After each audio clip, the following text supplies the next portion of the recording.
প্রকাশ্য শত্রুর মোকাবেলা করা সহজ, সে যত শক্তিশালী হোক না কেন, কিন্তু যে নিজেকে গোপন রাখে, লুকায় রাখে, সে বড় বিপজ্জনক, সে যতই দুর্বল হোক না কেন। এই জন্য নবীজিও মুনাফিকের আলামতগুলো আমাদের জানায় দেন।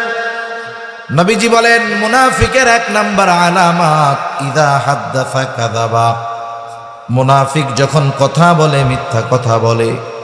ইদা ওয়াদা আখলাফা, যখন ওয়াদা করে ওয়াদা খেলাফ করে। ইদা তুমিনা খানা, আমানতের খেয়ানত করে। আরেকটা বর্ণনায় আরেকটা বাড়ায় আসছে, ওয়া ইদা তাখাসামা ফাজারা, মুনাফিকের সাথে যখন কারো তর্ক বিতর্ক হয়, সে লিগ্যাল ওয়েতে তর্ক বিতর্ক করে না, বরং অশ্লীল মন্দ বকাঝকা করে। তাহলে 1 নম্বর মিথ্যা কথা বলে, ওয়াদা খেলাফ করে, আমানতের খেয়ানত করে, বকাঝকা করে। আচ্ছা, আপনারা এখানে যারা আছেন, আপনাদের সমাজে, আমাদের সমাজে নামাজ পড়ে, আবার এই মুনাফিকের 4 আলামত পাওয়া যায়, এরকম নামাজি সমাজে কম বেশি আছে না নাই? বহুত আছে আলামত মুনাফিকের, ওগুলা পাওয়া যায় নামাজির মধ্যে, হাজির মধ্যে, ভালো মানুষের মধ্যে, যাকে আমরা ভালো মানুষ মনে করি।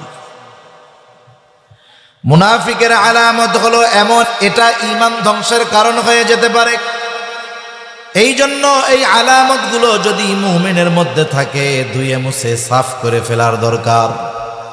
তাহলে এই মুনাফিকের আলামতগুলোর মধ্যে অন্যতম একটি আলামত হলো ইদা তুমিনা খানা, আমানতের খেয়ানত করা। আর মুমিন আমানতের হেফাজত করবে, এটাই তো মুমিনের ভূষণ। এখন বিষয় হলো, যেই বিষয়টার সম্পৃক্ততা ঈমানের সাথে, এই বিষয়গুলোর ব্যাপারে প্রত্যেকটা মুমিনের বিস্তারিত ধারণা থাকার দরকার আছে না নাই? প্রত্যেকটা মুমিনের বিস্তারিত ধারণা থাকার দরকার। এখানে একটু খুশি আমি, এবারে একটু গরম পানি দেন, চিনি চিনি ছাড়া পানিও দেওয়া যায়।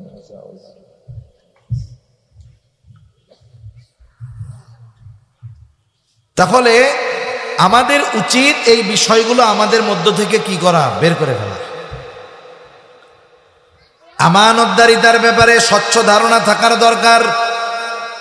আমানতদারিতার ব্যাপারে স্বচ্ছ ধারণা না থাকার কারণে অনেক মুমিন অনিচ্ছায় আমানতের খেয়ানত করে ফেলে।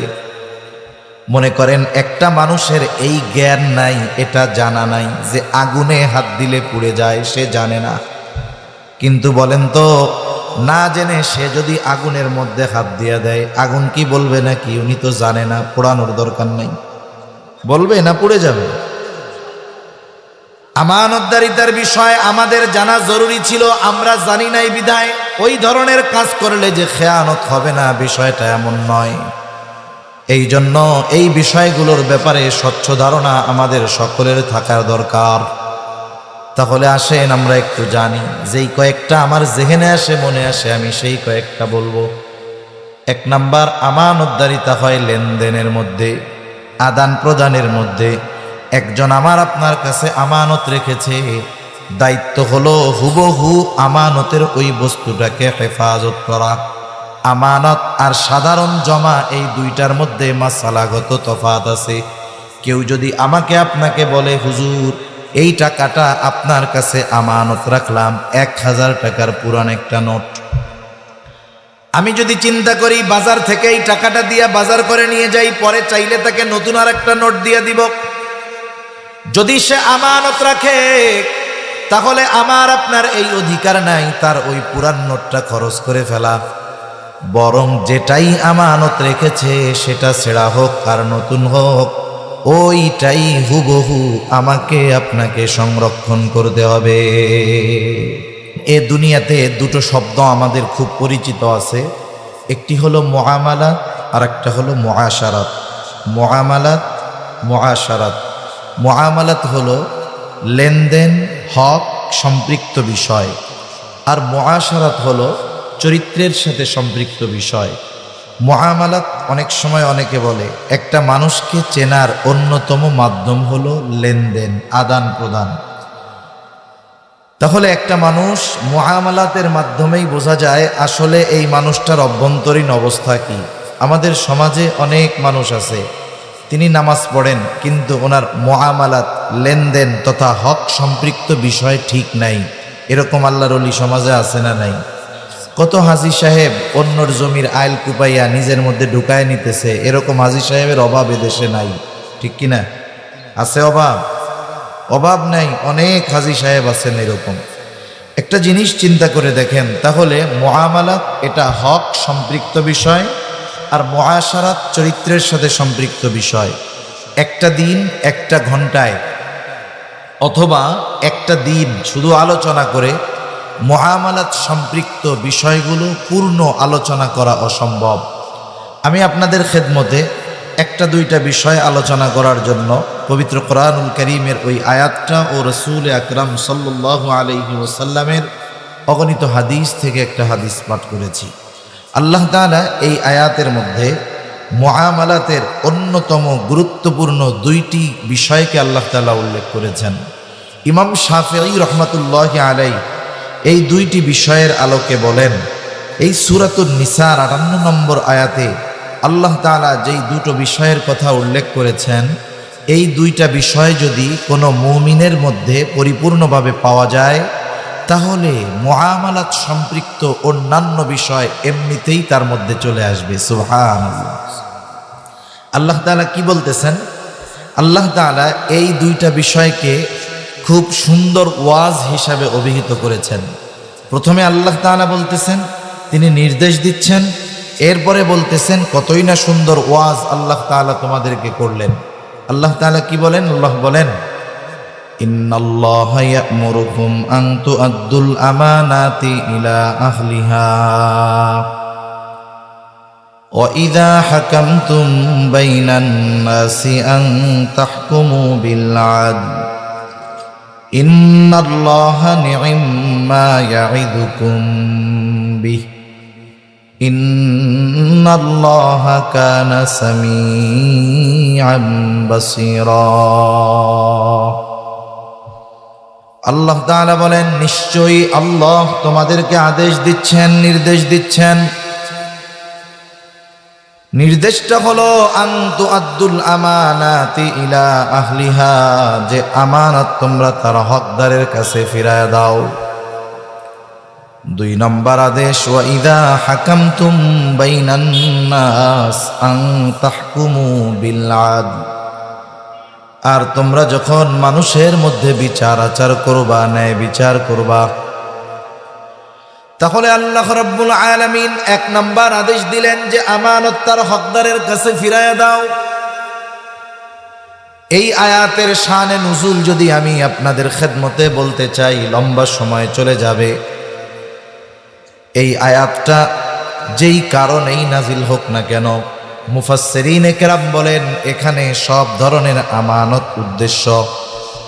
তার মানে আল্লাহ তাআলার নির্দেশ হলো, কারো আমানত, কারো হক যদি আমার আপনার কাছে থাকে, সেই প্রাপ্য ব্যক্তি যদি সে ভুলেও যায়, যে হক পাবে সে যদি ভুলেও যায়, আমার আপনার প্রতি নির্দেশ হলো তুমি নিজ দায়িত্বে তার আমানতের বস্তু ফিরায়া দাও। একজন আমার কাছে পায় কিন্তু তার মনে নাই, আমার মনে আছে, সে ভুলে গেলেও এটা আমাকে নিজ দায়িত্বে ফেরত দিতে হবে। আমাদের সমাজে অনেক মানুষ আছে, একটা উদাহরণ দেই আর কি।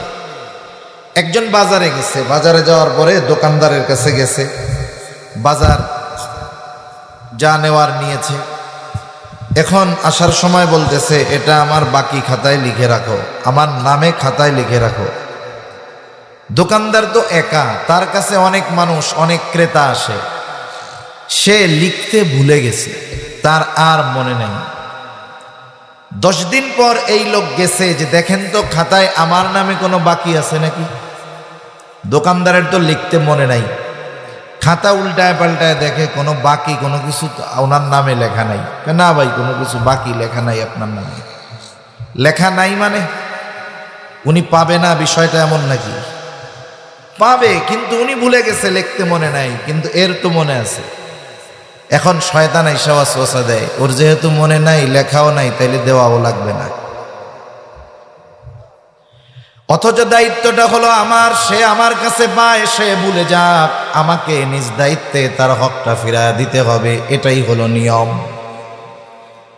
সেই বস্তুটা যদি আমানতের বস্তু হয় তাহলে বিষয়টা আরো জটিল, কারণ আমানতদারিতা এটা হলো মুমিনের ভূষণ। আমানতদারিতা শুধুমাত্র আমল সম্পৃক্ত একটি বিষয় এমনটা নয়, বরং নবীজি জানায় দেন আমানতদারিতা হলো ঈমান সম্পৃক্ত বিষয়। একজনের ঈমান ঠিক আছে, আমলে কিছু ত্রুটি আছে, আল্লাহ তাআলা চাইলে মাফ করে দিতে পারে।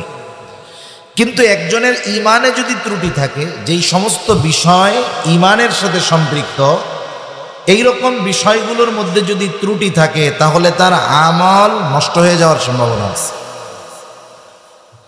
এজন্য রাসূল আকরাম সাল্লাল্লাহু আলাইহি ওয়াসাল্লাম বলেন, লা ঈমানা লিমান লা আমানাতা লাহ, যার মধ্যে আমানতদারিতা নাই তার ঈমান নাই।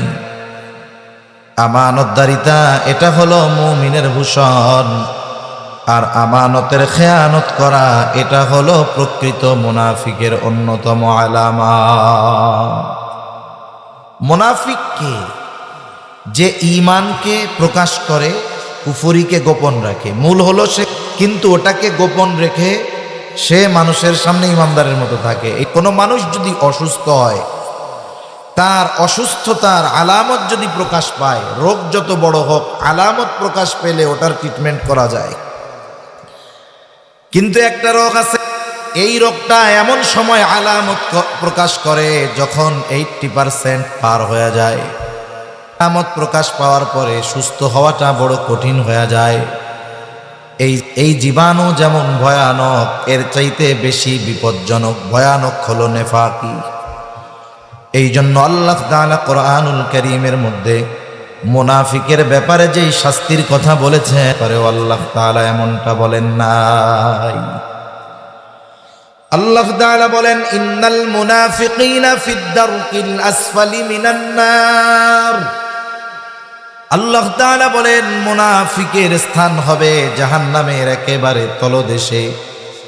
ওয়ালান তাজিদা লাহুম নাসীরা, তার জন্য কোনো সাহায্যকারী নাই। কেন?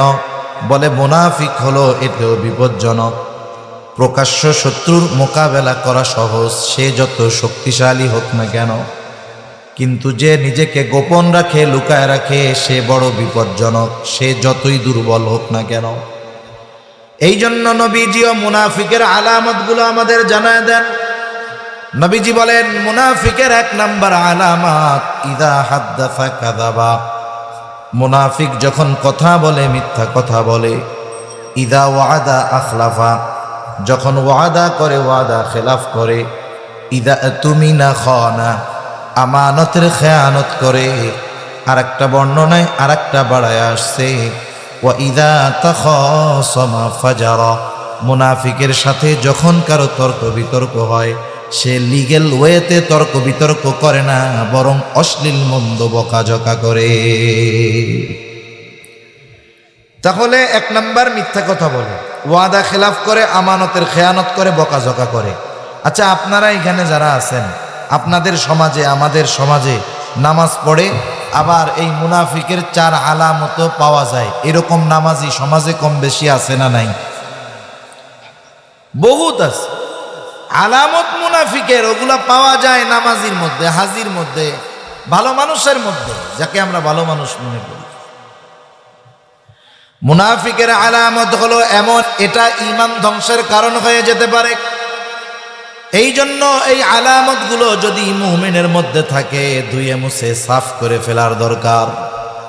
তাহলে এই মুনাফিকের আলামতগুলোর মধ্যে অন্যতম একটি আলামত হলো ইদা তুমিনা খানা, আমানতের খেয়ানত করা। আর মুমিন আমানতের হেফাজত করবে, এটাই তো মুমিনের ভূষণ। এখন বিষয় হলো, যেই বিষয়টার সম্পৃক্ততা ঈমানের সাথে, এই বিষয়গুলোর ব্যাপারে প্রত্যেকটা মুমিনের বিস্তারিত ধারণা থাকার দরকার আছে না নাই? প্রত্যেকটা মুমিনের বিস্তারিত ধারণা থাকার দরকার। এখানে একটু টিস্যু আনেন, এবারে একটু গরম পানি নেন, চিনি জাড়া পানিও দেওয়া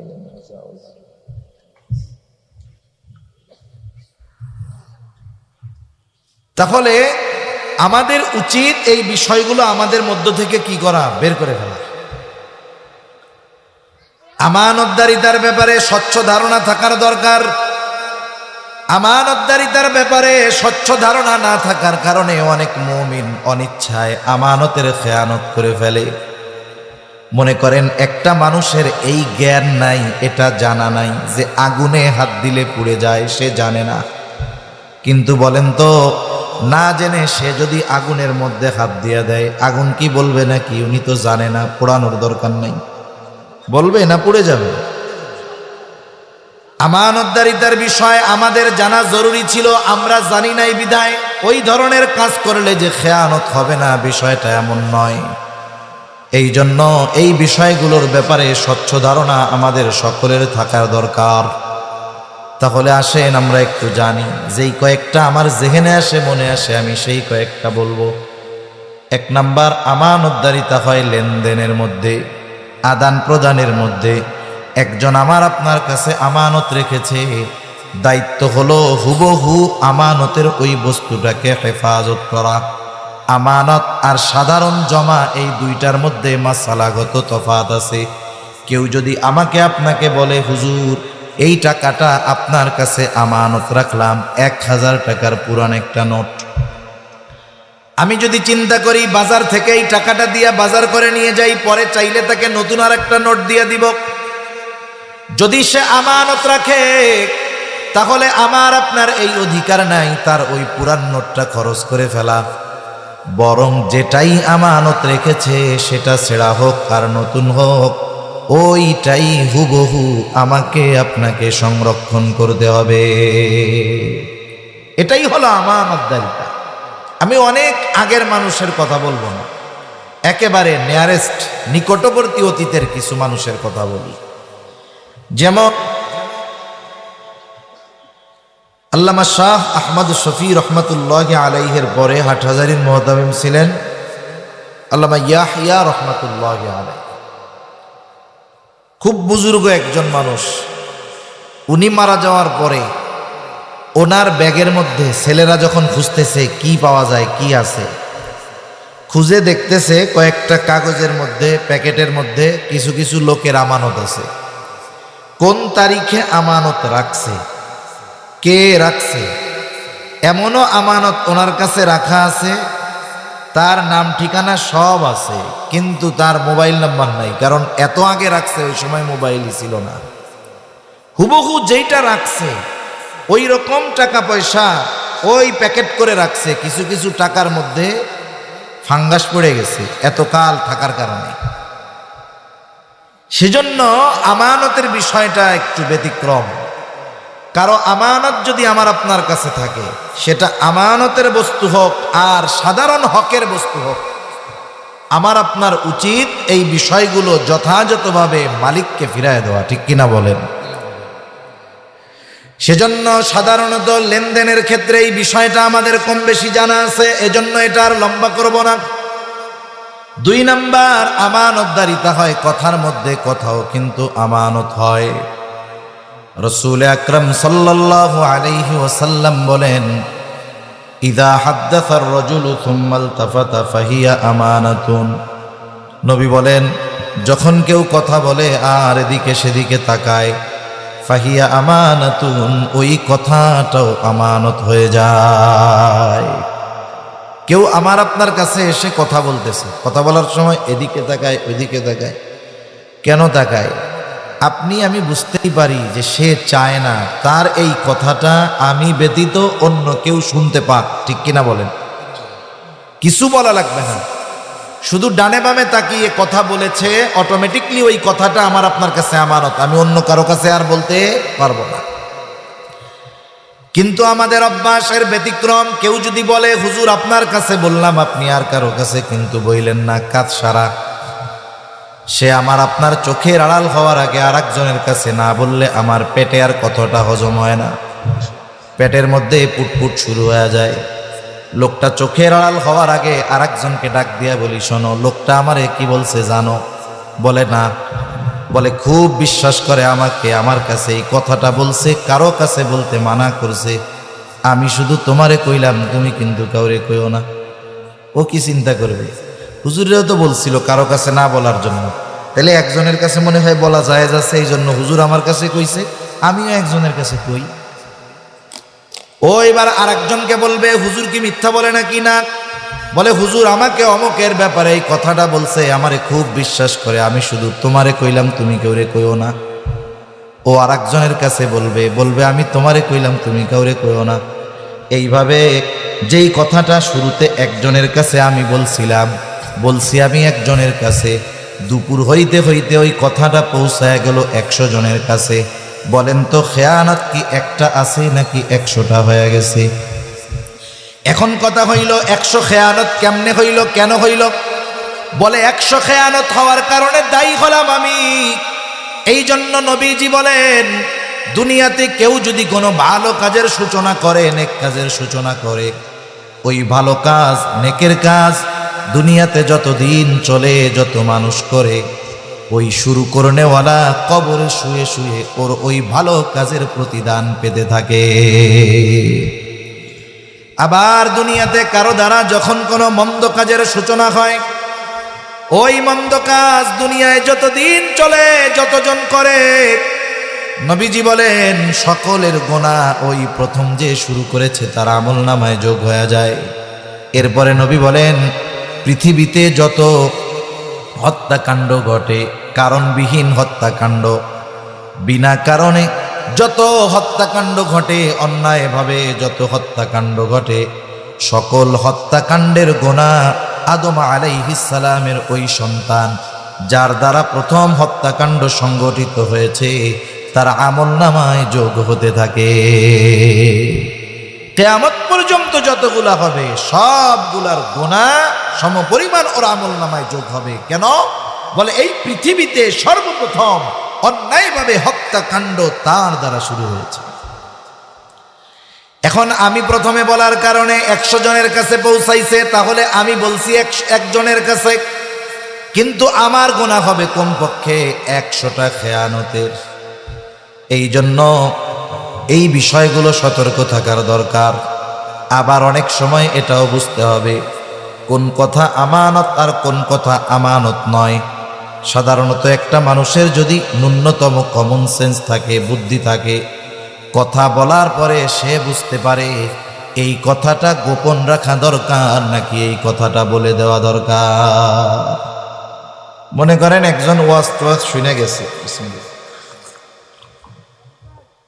গেছে, যাওয়ার সময় একজন ওনারে বলতেছে, চাচারে বলতেছে, ডানে বামে তাকায় এরকম বলছে, চাচা চাচা আমি আজকে ওই বাড়িতে চুরি করবো চাচা।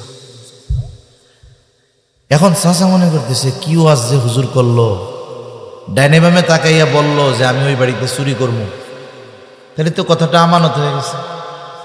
এখন যদি আমি বাড়িওয়ালারে বইলা দেই হবে খেয়ানত, আর যদি না বলি বাড়িওয়ালার বাড়ি চুরি হয়ে যাবে, বিপদ আছে না নাই?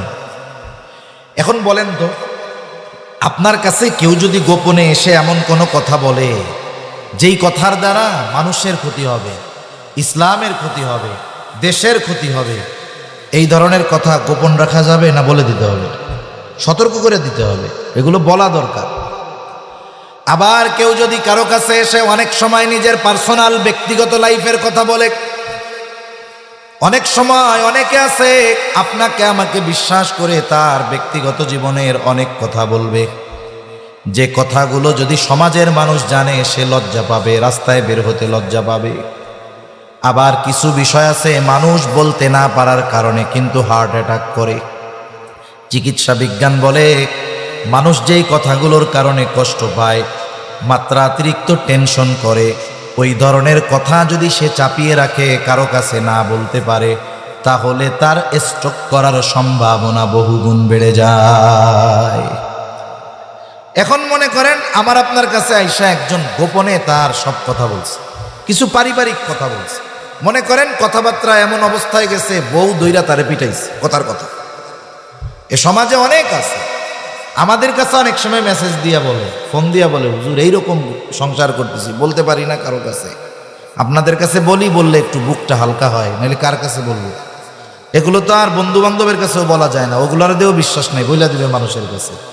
এখন বলেন, এইরকম একটা কথা আমার আপনার কাছে বলছে, কেন বলছে? আমাকে বিশ্বাস করে, আমার প্রতি আপনার প্রতি আস্থা আছে, এই জন্য তার এই ব্যক্তিগত লাইফের একটা কথা আমার আপনার সাথে শেয়ার করছে। বলেন তো, এই কথাটা যদি সমাজের মানুষ জানে, লজ্জা পাবে কি পাবে না? এখন আমার সাথে এখন তার সম্পর্ক ভালো, আমি এই কথাটা গোপন রাখলাম। আমাদের দেশে তো একটা মানুষের সাথে সম্পর্ক সবসময় সবার ভালো থাকে না, সম্পর্কেরও জোয়ার ভাটা হয়। এক সময় সে আমার দলের মানুষ ছিল, এই জন্য আমি তার গোপন কথাটা কারো কাছে বলি নাই, কিন্তু একটা সময় সে আমার বিরোধী দলের হয়ে গেছে। এখন এক সময় ছিল বন্ধু, এখন সে আমার দুশ্মন। এখন আমি তার ওই গোপন কথাটাকে অস্ত্র বানাই, বলি বেশি তিরিং বিরিং করবা না, কথা যদি বলো সব তোমার ব্যাপারে জানি, মানুষের কাছে কিন্তু কয়া দিব, হাটে হাড়ি ভাঙা দিব, তখন কিন্তু লজ্জায় মুখ দেখাইতে পারবা না। বলেন তো, আমানত কি শুধু বন্ধুর কথাকে রাখতে হবে, অথবা আমানতের হেফাজত কি শুধু মোমেনদেরটাই করতে হবে? এমনটা নয়, বরং আপনার আমার কাছে কোনো বস্তু, কোনো কথা আমানত রাখে, তারটাকেও হেফাজত করতে হবে। রাসূল আকরাম সাল্লাল্লাহু আলাইহি ওয়াসাল্লাম কেমন আমানতদার ছিলেন, আমরা কেমন আমানতদার নবীর উম্মত। নবীজির আমানতদারিতার ব্যাপারে আলাদাভাবে বলতে গেলে লম্বা সময় চলে যাবে। দুই একটা কথা বলি। এই উপমহাদেশে শাসন আমলে একজন ঐতিহাসিক এসেছেন। তিনি এখানে এসে দেখলেন, মুসলমানদের সাথে মিশলেন, মুসলমানদের আচার আচরণ আখলাকে তিনি মুগ্ধ হয়ে গেলেন। তিনি জানতে আগ্রহী হলেন মুসলমানেরা এই ধরনের আখলাক কিভাবে অর্জন করলো। তিনি আলোচনা, তাদের সাথে চলাফেরার মাধ্যমে জানতে পারলেন মুসলমানেরা এই আখলাক অর্জন করেছে মুহাম্মাদুর রাসূলুল্লাহ সাল্লাল্লাহু আলাইহি ওয়াসাল্লামের থেকে। এখন উনি নবীজির ব্যাপারে একটু পড়াশোনা শুরু করছে জানার জন্য। উনি নবীজির ব্যাপারে ব্যাপক জানাশোনার পরে উনি একটা নবীজির জীবনী লিখছে, সিরাত লিখছে। এই সিরাতে উনি নবীজির আখলাকগুলোকে, চরিত্রগুলোকে আলাদা আলাদাভাবে সুন্দরভাবে উল্লেখ করছে। একজন অমুসলিম সে তার ভাষায় নবীজির ব্যাপারে বলতেছে যে মুহাম্মদ এমন আমানতদার বিশ্বস্ত মানুষ ছিল, সে মুসলমানদের প্রফেট, মুসলমানদের নবী। তাকে নবুয়ত দেওয়ার আগেই সে এর কাছ থেকেই আল আমিন, আস-সাদিক, সত্যবাদী, আমানতদার এই উপাধি তারা সে লাভ করেছিল। সুবহানাল্লাহ। সে এতটা পরিমাণ আমানতদার ছিল যে তার ঘোর শত্রু নির্দ্বিধায় তার কাছে আমানত রাখত। মানে তার শত্রু তার কাছে আমানত রাখতে কোনো কুণ্ঠাবোধ করতো না, সংকোচবোধ করতো না। তারা জানতো যে আমরা মুহাম্মাদের যতই বিরোধিতা করি না কেন, মুহাম্মদ এই বিরোধিতার কারণে, শত্রুতার কারণে কখনো আমাদের আমানতের খেয়ানত করবে না। সুবহানাল্লাহ। যার বিরুদ্ধে, যাকে হত্যার ষড়যন্ত্র করতেছে, তার কাছে আমানতের বস্তু নির্দ্বিধায় রাখতেছে। কেমন আমানতদার নবী ছিলেন। রাসূল আকরাম সাল্লাল্লাহু আলাইহি ওয়াসাল্লামের উপরে যখন জুলুম নির্যাতনের মাত্রা বেড়ে গেল, আল্লাহ তাআলা হিজরতের ব্যাপারে খবর জানায় দিলেন, অচিরেই আপনার হিজরত হবে। তবে কোন দিন হবে, কোন সময় হবে, আল্লাহ তাআলা দিনক্ষণ নির্দিষ্ট করে জানান নাই, প্রস্তুত থাকতে বলেছেন। চিন্তা করতেছে, এখন তো আর আবু তালেব বেঁচে নাই, এখন যদি মুহাম্মদকে আমরা দুনিয়া থেকে বিদায় করে দেই, কেউ আমাদেরকে বাধা দিতে আসবে না। সব গোত্রের মানুষ একত্রিত হলো, নেতারা একত্রিত হলো। সর্বশেষ পরামর্শ হলো এই হত্যাকাণ্ডে প্রত্যেক গোত্র থেকে এক একজন অংশগ্রহণ করবে, যাতে করে এক গোত্রের মানুষ অপর গোত্রকে দোষারোপ না করতে পারে। কেউ যদি কাউকে বলে তাহলে বলবে তোমার গোত্রের প্রতিনিধিও ছিল, লোকও ছিল, তাহলে কি হবে? সাপ মরবে, লাঠিও ভাঙবে না। এই চিন্তা করে তারা পরামর্শ নিল, প্রত্যেক গোত্র থেকে এক একজন যুবকের উপস্থিতিতে আজ রাত্রেই মুহাম্মদকে দুনিয়া থেকে চিরতরে বিদায় করে দেওয়া হবে। তারা যখন এই সিদ্ধান্তে উপনীত হলো, আল্লাহ তাআলা জানায়া দিলেন, ও পয়গম্বর, আজ রাত্রে আপনার হিজরতের সফর শুরু হবে। নবীজি ঘরের মধ্যে অবস্থান করতেছেন, চারদিক দিয়ে রাখছে। নবীজির ঘর কংক্রিট দিয়ে, ইট সিমেন্ট বালু দিয়ে বানানো ছিল না। নবীজিও জানেন যে তাকে হত্যা করার জন্য তার ঘরের চারদিকে রাখছে সশস্ত্র অবস্থায়। নবীজি হিজরতের প্রস্তুতি নিচ্ছেন। নিজের ঘরে হযরত আলী রাদিয়াল্লাহু তাআলা আনহুকে রেখে নবীজি হিজরতের উদ্দেশ্যে বের হলেন। আল্লাহ তাআলা তাদের চোখের উপরে পর্দা ফালায়া দিল। নবীজি নির্দ্বিধায় বের হয়ে গেলেন। এখন কথা হলো, কেন আলী রাদিয়াল্লাহু তাআলা আনহুকে নিজের বিছানায় রেখে গেলেন? কারণ নবীজি যখন হিজরত করবেন তখনও নবীর কিছু আমানত ছিল। আমরা হলে চিন্তা করতাম, যাদের কারণে দেশ ছাড়া লাগতেছে তাদের সম্পদ ফেরত দেওয়ার দরকার কি, এগুলো নিয়ে যাই। কিন্তু নবীজি যাদের কারণে হিজরত করা লাগতেছে, দেশ ছাড়া লাগতেছে, মক্কা থেকে মদিনায় চলে যাওয়া লাগতেছে, নবীজি মদিনায় গেছেন আল্লাহ তাআলার নির্দেশ, ঠিক আছে, কিন্তু দৃশ্যমান কিছু কারণ আছে। নবীজি যখন মক্কা থেকে মদিনায় যান, এর দৃশ্যমান কারণগুলোর মধ্যে অন্যতম কারণ হল মাত্রাতিরিক্ত অত্যাচার, জুলুম। নবীজি যখন মদিনার উদ্দেশ্যে রওনা হয়েছেন, বারবার নবীজি কাবার দিকে ফিরে তাকায়, বায়তুল্লাহর দিকে তাকায়। নবীজির দু চোখ দিয়ে অশ্রু পড়তেছে, আর নবীজি বলতেছেন, ও মক্কা, আমি তোমার বুকে অতিবাহিত হয়েছে আমার শৈশব, কৈশোর, যৌবন। ও মক্কারে, আমি তো কখনো তোমাকে ছেড়ে যেতে চাই নাই, কারণ তোমার বুকেই আছে বায়তুল্লাহ, আল্লাহর ঘর। কিন্তু তোমার বুকে বসবাসকারী কিছু সন্তান আমাকে তোমার কাছে থাকতে দিল না। তাহলে কত কষ্ট, কত ব্যথা, এটা নিয়ে নবীজি মদিনার উদ্দেশ্যে হিজরত করেছেন। যাদের কারণে এই মদিনায় হিজরত করতে হচ্ছে, এই মুহাব্বতের কাবা মক্কা ছেড়ে যেতে হচ্ছে, তাদের আমানত, তাদের সম্পদ নবীজির কাছে আছে। আর নবীজি ওই সম্পদ যথাযথভাবে তাদের কাছে ফিরিয়ে দেওয়ার ব্যবস্থা করে এরপরে সফর শুরু করেছেন। সুবহান। এটা একজন মানুষ, আমরা বলতেছি আমাদের দ্বারা বলা সহজ, আমরা শুনতেছি আমাদের দ্বারা শোনাও সহজ, কিন্তু ওই পর্যায়ের আমানতদারিতা অর্জন করা, এটা আমাদের জন্য বাস্তবেই অনেক কঠিন। এমন আমানতদার নবীর উম্মত আমরা, এই জন্য আমাদেরকেও আমানতদার হওয়ার দরকার। তাহলে এক নাম্বার জানলাম, লেনদেনের মধ্যে আমাদের আমানতদারিতা অর্জন করতে হবে। 2 নাম্বার, কথার ক্ষেত্রেও আমানতদারিতার প্রমাণ দিতে হবে। 3 নাম্বার, দায়িত্ব আমানত, ছোট বড় সকল দায়িত্ব আমানত। এখন তো এমন এক জামানা চলতেছে, যেই জামানায় দায়িত্ব নেওয়ার জন্য প্রতিযোগিতা করা হয়, আবার অনেক সময় দায়িত্ব কেনার জন্য বিপুল অঙ্কের টাকা ব্যয় করা হয়।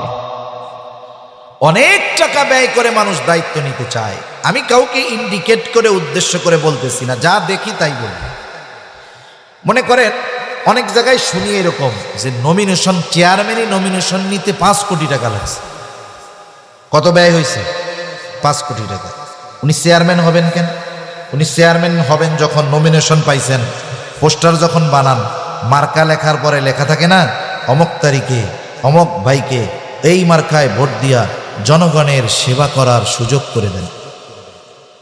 তাহলে উনি বলতে চাচ্ছে কি, এই চেয়ারম্যানের দায়িত্ব উনি নিতে চান জনগণের কি করার জন্য? কথা বলে না, কি করার জন্য? আচ্ছা, যেই লোকটা 5 কোটি টাকা খরচ করে নমিনেশন কিনতে পারে, ওর কি জনগণের সেবা করার জন্য চেয়ারম্যান হওয়া লাগে না? বুঝেন নাই? তার কি চেয়ারম্যান হওয়া লাগবে? তারে তো আল্লাহ অনেক টাকা দিচ্ছে, তাইলে সেবা করে না কেন? বুঝবেন, সে দায়িত্ব কিনেছে। সে দায়িত্ব কি করেছে? দায়িত্ব কিনেছে। অথচ এমন এক জামানা ছিল, মানুষ দায়িত্ব নিত না, বরং দায়িত্বের কথা শুনলে পালায়া যাইত। সম্ভবত হযরত আবু যর গিফারি রাদিয়াল্লাহু তাআলা আনহুর ব্যাপারে আছে। একবার আলোচনা হইতেছে রাষ্ট্রের এই গুরুত্বপূর্ণ দায়িত্বটা কাকে দেওয়া যায়। আবু যর গিফারি রাদিয়াল্লাহু তাআলা আনহুর অনুপস্থিতিতে ওনার নাম একজন প্রস্তাব করেছে, অমককে দায়িত্বটা দেওয়া যায়। সকলের এই নামটা পছন্দ হয়েছে, কিন্তু এখনো চূড়ান্তভাবে ফয়সালা হয় নাই, শুধু আলোচনা হয়েছে, ফয়সালা পরে হবে। এই মজলিসের মধ্য থেকে একজন গিয়া আবু যর গিফারিকে বলছে, শোনো, রাষ্ট্রের অমক দায়িত্ব তোমাকে দেওয়া হতে পারে, এই ব্যাপারে আলোচনা চলতেছে। এই খবর যখন ওনার কানে গেছে, পেরেশান, টেনশন, যদি দায়িত্ব দিয়ে দেওয়াই হয় তাইলে কি হবে? এই দায়িত্ব দিয়ে দেয় নাকি এই ভয়ে উনি রাতের বেলায় এলাকা ছেড়ে চলে গেছে। আমাদের কলিজার টুকরো ইমাম আজম আবু হানিফা রহমাতুল্লাহি আলাইহি, নাম শুনছেন না? এই জামানার কিছু, আমাদের এই সময়ের কিছু মানুষ আছে, এরা ইমাম আবু হানিফার সম্পর্কে জানে না, এজন্য ইমাম আবু হানিফার ব্যাপারে বিশদগার করে। ইমাম আবু হানিফা রহমাতুল্লাহি আলাইহির ব্যক্তিত্ব, খোদাভীরুতা, তাকওয়া, ইলমের ব্যাপারে যদি ন্যূনতম ধারণা থাকতো, তাহলে এই ধরনের মানুষগুলো ওনার মতো ব্যক্তি সম্পর্কে কুরুচিপূর্ণ শব্দ উচ্চারণ করার দুঃসাহস পেত না। এমন একজন ব্যক্তিত্ব ইমাম আবু হানিফা রহমাতুল্লাহি আলাইহি। খলিফা মনসুরের সাথে দেখা হয়ে গেছে। খলিফা মনসুর ইমাম আবু হানিফাকে বলতেছে, ইমাম, প্রধান বিচারকের দায়িত্বটা, আসনটা খালি, আপনি প্রধান বিচারপতির দায়িত্বটা নেন। চিফ জাস্টিস, যার কাছে রাষ্ট্রপ্রধানের নামেও বিচার যাবে, তিনি রাষ্ট্রপ্রধানের ব্যাপারে বিচার করবেন। প্রধান বিচারপতি ইমাম আবু হানিফা রহমাতুল্লাহি আলাইহি সাথে সাথে এই প্রস্তাবের ব্যাপারে না বইলা দিলেন, আমি পারবো না। খলিফা চিন্তা করতেছে, আমি এত বড় এক পদের প্রস্তাব দিলাম, সরাসরি আমার মুখের উপরে প্রস্তাব ফিরাইয়া দিল। এটা খলিফার ইগোতে লাগছে, গায়রাতে লাগছে, আত্মমর্যাদায় লাগছে। হাতে চাবুক দিয়ে ইমাম আবু হানিফার গায়ে একটা বাড়ি মেরে দিয়েছে। এইবার খলিফা মনসুর রাজপ্রাসাদে ফিরে গেল। ওখানে খলিফা মনসুরের চাচা বলতেছে, মনসুর, তুমি কাজটা ভালো করো নাই, ইমাম আবু হানিফার গায়ে চাবুক দিয়া বাড়ি মারছো, কাজটা ভালো করো নাই, তার কাছে ক্ষমা চাও। ওই সময় বাড়ি তোমার ছিল রাগে, রাগের সময় মানুষ অনেক কিছু করে ফেলে। অনেক সময় মানুষ রাগের মুহূর্তে এমন কিছু বিষয়ের সিদ্ধান্ত নিয়ে বসে, যেটা তার পরবর্তী হায়াতে, গোটা হায়াতে আফসোসের অন্যতম কারণ হয়ে যায়। অনেক সময় দেখবেন তুচ্ছ বিষয় নিয়ে, একেবারে সামান্য বিষয় নিয়ে স্বামী স্ত্রীর মধ্যে কথাবার্তা হয়, তর্কাতর্কি হয়। এক সময় শয়তান দুইজনরেই এসে উত্তেজিত বানায় দেয়। এইবার বেটা মানুষ মহিলা কয়, তোমার ঘর না করলে আমার কি হয়েছে? 20 বছর তোমার সংসার করে আমি শেষ, পোলাপান পাইলা শেষ। এইবার বেটারে এসে শয়তানকে, দেখছস তুই কামাই করে খাওয়াস, তোর মুখের উপরে কথা, এমন বউ দরকার কি? তোর শক্তি সামর্থ্য আছে, আরো 3টা করতে পারবি, সেটা দে। একবারে রাগ ঢাক নাই, 14 গোষ্ঠী ধরে কয় দিয়া দিলাম, আছে না নাই? এখন দিয়া যখন দিছে, শয়তানের এক মিশন তো শেষ, শয়তান এবার চলে যায়। আর মানুষগুলো খারাপ আছে। মানুষগুলো যখন ঝগড়া লাগে, এই ঝগড়ার শেষ পর্যন্ত দেখার জন্য অপেক্ষা করে। আপনারা বল খেলা দেখেন না? দেখছেন তো, এগুলো আমরাও তো দেখছি। এক সময় বল খেলা যখন হয়, তখন বল তো একটা, বল যেদিক যায় নজর সবার সেদিক থাকে, সবাই রেডি।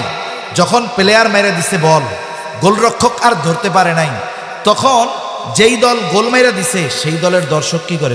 লাফাইয়া উঠে 5 হাত উপরে, গোল কয়ে লাফ মারে, মারে কি মারে না? এতক্ষণ কিন্তু সব চুপ, নিস্তব্ধ, নীরব, শুধু দেখতেছে কি হয়। যখন স্বামী স্ত্রীর ঝগড়া চলে, ওই রকম দর্শক চারদিক দিয়ে দেখে যে গোল কোন সময় হবে।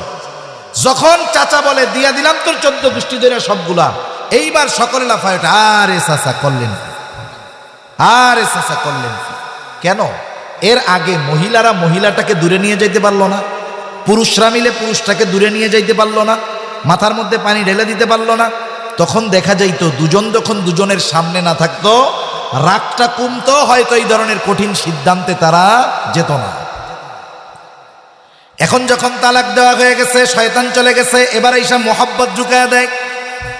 হুজুরের কাছে গিয়া বলে, হুজুর কাজ ছাড়া কি করছো? কয় 14 গোষ্ঠী ধরে দিয়া দিছি। কেন দিছো? বলে হুজুর রাগ হইয়া দিছি। কেউ খুশিতে এই কাজ করে না, রাগ হয়েই করে। এই জন্য গোটা জীবনের একটা মূলনীতি আমরা শিখে রাখব, রাগ অবস্থায় অন্য কিছু যত কিছু করা হয় হোক, কিন্তু রাগান্বিত অবস্থায় কখনো চূড়ান্ত সিদ্ধান্ত নিব না। আপনার রাগ আসছে, মাত্রাতিরিক্ত রাগ, একটা কিছু ভেঙে ফেললেন, ভিন্ন কথা, কিন্তু আপনি চূড়ান্ত সিদ্ধান্ত নেবেন ঠান্ডা মাথায়। আপনি যদি রাগান্বিত অবস্থায় সিদ্ধান্ত নিয়ে নেন, সেটা কার্যকর হবে এবং পরবর্তীতে আজীবন পস্তানোর একটা কারণ হবে, ঠিক কিনা? এখন বাড়ি তো মারছে, ওই সময় রাগ ছিল, এখন তো রাগ নাই, মাফ চাইতে গেলে তো লজ্জা লাগবে। চিন্তা করেছে তার বিশ্বস্ত সহচরকে পাঠায় দিবে, পাঠায় দিছে ইমাম আবু হানিফার কাছে। বলতেছে ইমাম আবু হানিফাকে গিয়ে বলবা খলিফা তার আচরণের কারণে লজ্জিত, ক্ষমা চেয়েছে, মাফ করে দেন। সাথে সাথে এক থলে স্বর্ণ মুদ্রা দিয়া বলে, শোনো, ইমাম আবু হানিফাকে এটা আমার পক্ষ থেকে হাদিয়া দিয়া দিবা, আর এটাও বলবা এই হাদিয়া যদি আপনি গ্রহণ করেন তাহলে খলিফা নিশ্চিত হবে যে আপনি তাকে ক্ষমা করে দিয়েছে। লোকটা চলে গেছে ইমাম আবু হানিফার কাছে। ইমাম আবু হানিফার কাছে গিয়ে বলতেছে যে খলিফা ওই আচরণের জন্য লজ্জিত, দুঃখিত, মাপ চাইছে, মাফ করে দেন। ইমাম আবু হানিফা বললেন ঠিক আছে, মাফ করে দিছে। এখন ওই লোক বলে, আপনি যে মাফ করলেন, খলিফা তো নিশ্চিত হবে তখন এই যে হাদিয়া দিয়েছে এটা আপনি যখন গ্রহণ করবেন তখন। ইমাম আবু হানিফা বলতেছে, না, হাদিয়া গ্রহণ করা যাবে না, তুমি নিয়ে যাও, মাফ করে দিছি। লোকটা বারবার জোরাজুরি করার পরে বলতেছে, খলিফা হাদিয়াটা পাঠিয়েছে, আপনি রাখেন। ইমাম আবু হানিফা বলতেছে, না, রাখা যাবে না। লোকটা বলে, আপনি রাখেন, আপনার ব্যবহার করার দরকার নাই, আপনি দরকার হয় কাউকে সদকা করে দিয়েন। ইমাম আবু হানিফা বলতেছে, তোমার কাছ থেকে রাখার পর এটা আমি সদকা করলাম নাকি নিজে ব্যবহার করলাম সেটা বিষয় নয়, বরং তোমার খলিফা জানবে ইমাম আবু হানিফা আমার হাদিয়া গ্রহণ করেছে, এটাই হবে মূল বিষয়। এজন্য রাখা যাবে না, ফেরত নেবেন। লোকটা আরো জোরাজোরি করতেছে। এইবার ইমাম আবু হানিফা বলতেছে, তোমার খলিফা আমাকে এত হাদিয়া দিল, পেল কোথায়? কোন রাষ্ট্রের পরিচালক ওই রাষ্ট্রের সম্পদের মালিক নয়, বরং রক্ষণাবেক্ষণের দায়িত্ব তাকে দেওয়া হয়েছে। এজন্য আমাদের দেশের সিস্টেম যেটা, মেম্বারের একটা সম্মানী ভাতা আছে না নাই? চেয়ারম্যানের, এমপি সাহেবের, মন্ত্রীর, প্রাইম মিনিস্টারের, রাষ্ট্রপতির, প্রত্যেক দেশে এই সিস্টেম আছে। আফসোস কি জানেন? ইমাম আবু হানিফা বলতেছে, শোনো, খলিফাকে রাষ্ট্রের পক্ষ থেকে যেই পরিমাণ ভাতা দেওয়া হয়, ভাতা, ওর বাইরে একটা টাকা নিজের কাজে ব্যবহার করার অনুমতি নাই। যেহেতু উনি রাষ্ট্রীয় কোষাগার থেকে এটা দিয়েছে, এটা আমাকে দেওয়া তার জন্য বৈধ হবে না, এটা তাকে তুমি ফিরায়া দিবা এবং এটাও বলবা রাষ্ট্রীয় কোষাগার থেকে শুধুমাত্র যেই পরিমাণ তার জন্য ভাতা, এর বাইরে একটা দেরহাম সে নিজের কাজে ব্যয় করতে পারবে না, তাহলে আমানতের খেয়ানত হবে। লোকটা গিয়া এইবার খলিফার কাছে আরো তেল মশলা লাগায়া কথাটা বলছে। এইবার খলিফা এতটা রাগান্বিত হলো, খলিফা এবার ফোর্স পাঠায় দিছি, যাও ইমাম আবু হানিফাকে জেলখানার মধ্যে আটকায় দাও, আটকায় রাখো। জেলখানার মধ্যে আটকায় দেওয়া হলো, চাবুক দিয়ে আঘাত করা হতো, আর বলা হতো তুমি যদি প্রধান বিচারকের দায়িত্ব গ্রহণ করো তোমাকে ছেড়ে দেওয়া হবে। ইমাম আবু হানিফার উপরে এই রকম জুলুম নির্যাতন চলার পরেও ইমাম আবু হানিফা খলিফার দায়িত্ব গ্রহণ করেন নাই। ইমাম আবু হানিফা প্রধান বিচারকের দায়িত্ব গ্রহণ করেন নাই খলিফার এত চাপের পরেও। এখানে একটা বিষয় ক্লিয়ার করার দরকার, গোটা দুনিয়াতে দুই শ্রেণীর মানুষ জেলখানায় যায়। কয় শ্রেণীর? একটু কথা বলেন, কয় শ্রেণীর? যেই দেশের শাসক জালেম হয়, যেই দেশের শাসক কি হয়, কথা বলে না, কি হয়, ওই দেশের জেলখানায় ওই দেশের সর্বশ্রেষ্ঠ মানুষগুলোকে পাওয়া যায়। কথা বুঝেন নাই? যেই দেশের শাসক জালেম হয় সেই দেশের জেলখানায় কাদের পাওয়া যায়? বলে ওই দেশের সর্বশ্রেষ্ঠ মানুষগুলাকে তখন জেলখানায় দেখা যায়। আর যেই দেশের শাসক ইনসাফগার ন্যায়পরায়ণ হয় ওই দেশের জেলখানার মধ্যে ওই দেশের সবচাইতে দুর্নীতিবাজ, চিটিংবাজ, এইগুলাকে জেলখানার মধ্যে দেখা যায়। এখন আপনি একটা জেলখানার অবস্থা দেখে ওই দেশের শাসকের অবস্থা নির্ণয় করতে পারবেন, এটা দুনিয়ার যেই দেশ হোক না কেন, ঠিক কিনা বলেন? তাহলে জেলখানায় যে শুধু খারাপ মানুষ যায় এমনটা নয়, জেলখানায় ভালো মানুষও যায়, ঠিক কিনা? ইমাম আবু হানিফা, ঐতিহাসিকদের দুইটা মত।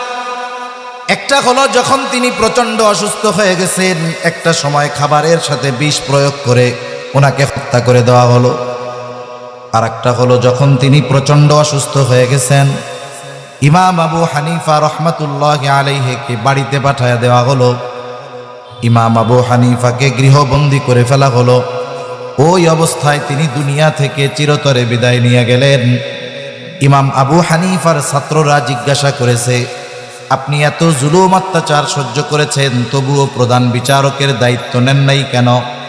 তিনি বললেন, শোনো, যেই দায়িত্ব আমি নেই নাই ওই দায়িত্বের ব্যাপারে আল্লাহ তাআলা আমাকে জিজ্ঞাসা করবে না, কিন্তু আমি যদি দায়িত্ব নিতাম আর এই দায়িত্ব পালনে যদি কোনো খেয়ানত হইতো, যেহেতু আমি প্রধান বিচারক, আমার অজ্ঞাত সারেও যদি কেউ কোনো দায়িত্বের খেয়ানত করত, কিয়ামতের দিন আমাকে খেয়ানতের বোঝা নিয়ে আল্লাহর সামনে হাজির হওয়া লাগতো।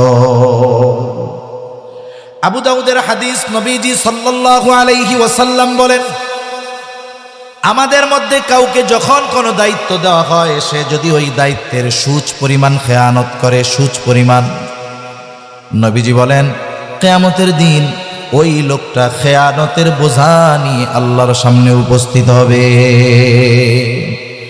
এজন্য তিনটা বিষয় আমরা জানি, আরো অনেক বিষয় আছে, যেহেতু সময় সংক্ষিপ্ত এইগুলো খেয়াল রাখি, অন্য সময় অন্যগুলো রাখা যাবে। 1 নাম্বার, আমরা লেনদেনের ক্ষেত্রে আমানতদার হব। 2 নাম্বার, কথার ক্ষেত্রে আমানতদার হব। 3 নাম্বার, যে কোনো দায়িত্ব, আমাকে যেই দায়িত্ব দেওয়া হোক এই দায়িত্বের ব্যাপারে আমি আমানতদার হব। আপনি একজনের জমিতে কাজ করেন, কথার কথা, আপনাকে জমির মালিক জমি দেখিয়ে বলে এসেছে যে এই জমিটুকু তুমি কাজ করবা, এই জমিটুকু তুমি নিড়াবা, আপনি এই দায়িত্ব নিলেন, আপনি এখন এই দায়িত্ব নিয়েছেন, এটা আমানত। মালিক চলে গেছে, আপনি বসে বসে বিড়ি খাইলেন আর মোবাইল টিপলেন। দুপুরবেলা গিয়ে কাকারে বললেন, কাকা ঘাস তো অনেক শক্ত, উঠাইতে পারি নাই, অর্ধেক করছি, বাকি অর্ধেক কালকে করে দি মনে। এরকম ফাঁকিবাজ তো মাশাল্লাহ নাই, আছে না? আইসা কি বলবে যে আমরা পরিশ্রম কইরা খাই, তুমি যে খেয়ানত করতেছো, কাজ করতেছো, পরিশ্রম করতেছো, ঠিক আছে, কিন্তু তোমাকে যেই দায়িত্ব দেওয়া হয়েছে, দায়িত্বের খেয়ানত করার কারণে তুমিও খেয়ানতকারী, ঠিক কিনা বলেন? এজন্য ছোট বড় সব দায়িত্ব কি বলেন না, আমানত। শিক্ষক, তার শিক্ষকের দায়িত্ব যথাযথভাবে পালন করা আমানত। এক কথায় প্রত্যেকটা দায়িত্ব আমানত। আমি আমানতদারিতার বিষয় আর বলবো না। দ্বিতীয় বিষয় যেটা, আল্লাহ তাআলা বলেন, ওয়াইদা হাকামতুম বাইনান নাসি আন তাহকুমু বিল আদল, তোমরা যখন মানুষের মধ্যে বিচার আচার করবা, ন্যায় বিচার করবা, সেটা রাষ্ট্রের প্রধান বিচারক হোক, জজ কোর্টের জজ হোক, আর গ্রাম্য সালিশ হোক। গ্রাম্য সালিশের মধ্যে যখন কেউ বিচারের সুযোগ পাবে, আমাদের দেশে কিছু সালিশকারক আছে, এটা হলো কিসের করাত জানি কয়, 2 পাশেই কাটে। হ্যাঁ, রামের করাত, যাইতেও কাটে, আসতেও কাটে, আছে না? মনে করেন সালিশ হবে, বাদী বিবাদী, বাদীর কাছে যায় বলে যে শোনো, অভিযুক্ত দিছো, আমরা কিন্তু ওরে 5 লাখ জরিমানা করে দিব, 2 লাখ আমাকে দিতে হইব। ও চিন্তা করে 3 লাখ পাইলে তো হইছে। আবার এবার বিবাদীর কাছে যায়, শোন, তোর জরিমানা তো 10 লাখ করার সিদ্ধান্ত হয়েছে, আমাকে 2 লাখ দিস, 5 লাখ করে দিব না। এই জায়গাও খাইলো, এই জায়গাও খাইলো। এরকম ন্যায় বিচারক তো আলহামদুলিল্লাহ নাই। সেজন্য একজন যদি 2 জন মুমিনের মধ্যেও ফয়সালাকারী হিসাবে তাকে নির্ধারিত করা হয়, এমনি 2 জনের মধ্যে দ্বন্দ্ব বাঁধছে, 2 জন আমাকে ডাক দিয়ে বলতেছে, ভাই আমাদের এই সমস্যাটা, এই বিবাদটা আপনি একটু মীমাংসা করে দেন। আমি যদি দেখি যে এখানে একজন আমার আপনজন, আমি যদি তার পক্ষে যাই, বলেন তো ইনসাফ হবে? আল্লাহ রাব্বুল আলামিন বলেন, ওয়ালা ইয়াজরিমান্নাকুম শানাআনু কওমিন আলা আল্লা তা'দিলু ই'দিলু হুয়া আকরাবু লিত্তাকওয়া। আল্লাহ রাব্বুল আলামিন বলেন, কোন কওমের প্রতি বিদ্বেষের কারণে, শত্রুতার কারণে তাদের ব্যাপারে কোনো সময় অবিচার করা যাবে না। তার মানে আমার শত্রুও যদি আমার কাছে ন্যায় বিচারের আশায় আসে, আমাকে শত্রু এই কারণে তার উপরে অবিচার করা যাবে না, বরং ওই জায়গাটাতেও আমাকে ন্যায় বিচার করতে হবে। আমি দুইটা ঘটনা বলে শেষ করে দিব। নামাজ বলে 8টায় না, 8টায় নামাজ। প্রথমত দেখেন, খলিফাতুল মুসলিমিন হযরত ওমর রাদিয়াল্লাহু তাআলা আনহু বাজারে গেছে। বাজারে গিয়ে থেকে ঘোড়া কিনছে। গেছে কে? বলে খলিফাতুল মুসলিমিন ওমর রাদিয়াল্লাহু তাআলা আনহু। কে তিনি? বলে ওনার সময় তিনি প্রায় পৃথিবীর 3 ভাগের 1 ভাগ, এই 3 ভাগের 1 ভাগের শাসক হযরত ওমর রাদিয়াল্লাহু তাআলা আনহু গেছে বাজারে ঘোড়া কিনতে। কিনেছে কার কাছ থেকে? কিনছে এক থেকে। ঘোড়াটা দেখে শুনে কিনে বাজারের বাইরে এসে উঠতে গেছে, এখন দেখে ঘোড়ার পায়ে সমস্যা। আবার তিনি বাহির থেকে ফিরে আসতেন বাজারের মধ্যে, এসে বলতেছে, তোমার ঘোড়ায় সমস্যা, তোমার ঘোড়া তুমি ফেরত নাও। না, আমার ঘোড়া ভালো, আপনি বড় ঘোড়া কিনছেন। আর খলিফাতুল মুসলিমিন বলে, না, তোমার ঘোড়া ভালো না। দুইজনের মধ্যে তর্ক বিতর্ক লেগে গেছে। এইবার হযরত ওমর রাদিয়াল্লাহু তাআলা আনহু বলতেছেন, শোনো, তোমার আর আমার মধ্যে এই বিবাদ নিরসনের জন্য তৃতীয় আরেকজনকে তুমি বিচারক হিসাবে মানো। একজন, ওই সময়ে মুসলিমদের মধ্যে কেমন ন্যায় পরায়ণতা ছিল, সে আরেকজনকে তার পক্ষে বা বিচারের জন্য, সালিশ করার জন্য বিচারক হিসাবে নিযুক্ত করে নাই। সে একজন মুসলমান, তার নাম হলো সুরাইহ। বলতেছে, খলিফা, আমার আর আপনার মাঝে এই বিবাদ নিরসনের জন্য সুরাইহ যেই ফয়সালা দিবে আমি মেনে নিব। খলিফাতুল মুসলিমিন বললেন, হ্যাঁ ঠিক আছে, আমরা যদি আমাদের দেশের বড় কোনো নেতার ব্যাপারে এইরকম সালিশ দেওয়ার সুযোগ পাই, সালিশ করার, তাইলে আমার নেতা উনি আসলে কি হকদার নাকি না হক, নাকি উনি জালেম, ওইটা দেখবো না। যে ওনার বিরুদ্ধে বিচার চাইবে তার ঠ্যাং ভেঙে দিয়া বলবে, স্যার আপনিই ঠিক। ঠিক কিনা বলেন? সুরাইহ কি করছে? সুরাইহ এইবার দুইজনের কথাই সুন্দরভাবে শুনছে।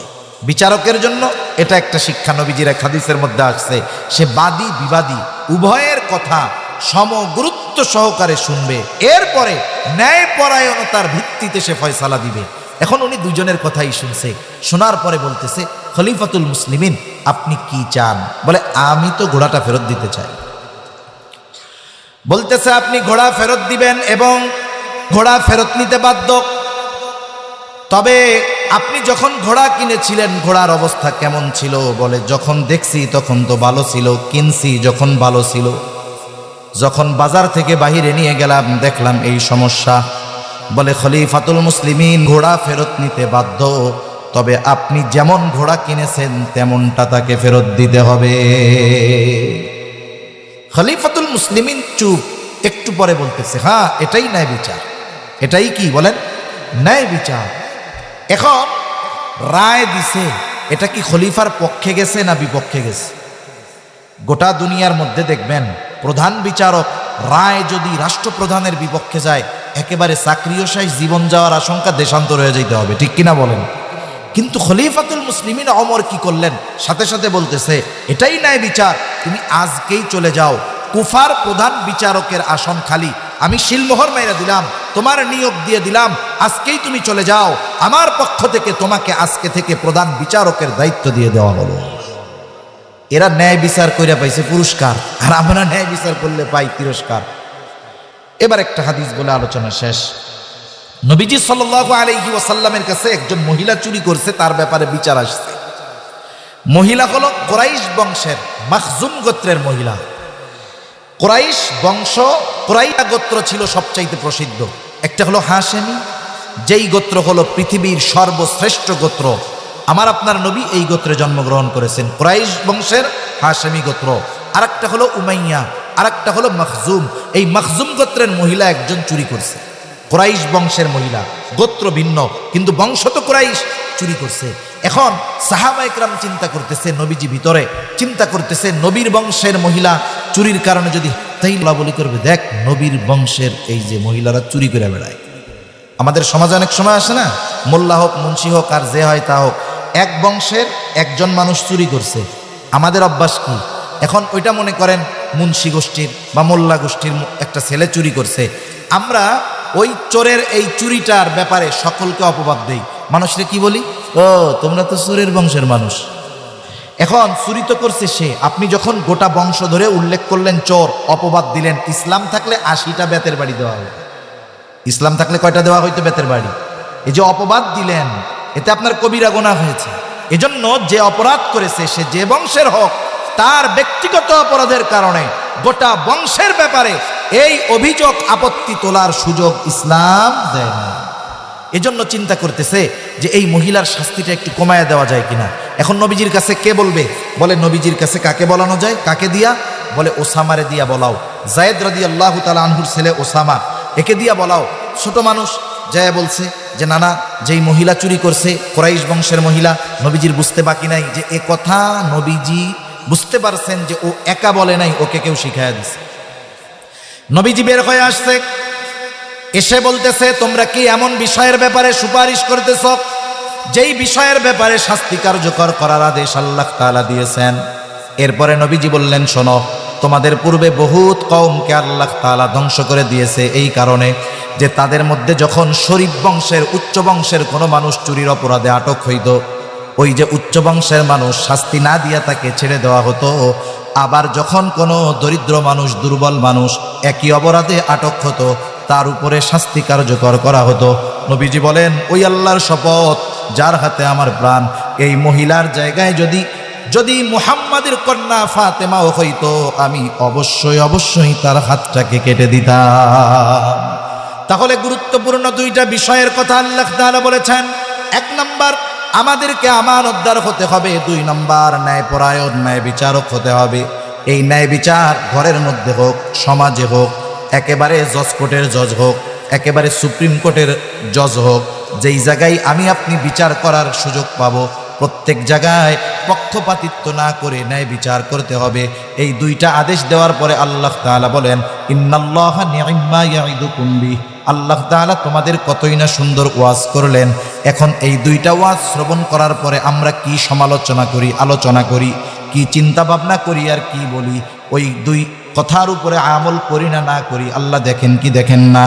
এই জন্য আল্লাহ তাআলা কেমন যেন বলে, বান্দা এত সুন্দর 2টা ওয়াজ করলাম, এই 2 ওয়াজের ব্যাপারে কি আলোচনা করো, কি সমালোচনা করো, কি বলা বলি করো, আমি আল্লাহ সব দেখি শুনি। কেন? বলে ইন্নাল্লাহা কানা সামিআন বাসীরা, নিশ্চয়ই আল্লাহ তাআলা হলেন সর্বশ্রোতা সর্বদ্রষ্টা। তাই আমরা এই 2টা গুণ অর্জন করব তো ইনশাআল্লাহ। আল্লাহ তাআলা আমাদের পরিপূর্ণ আমানতদার, ইনসাফগার হওয়ার তৌফিক দান করুন। সকলে বলি আমিন। ওয়া আখিরু দাওয়ানা আনিল হামদুলিল্লাহি রাব্বিল আলামিন। আসসালামু আলাইকুম ওয়া রাহমাতুল্লাহি ওয়া বারাকাতুহু।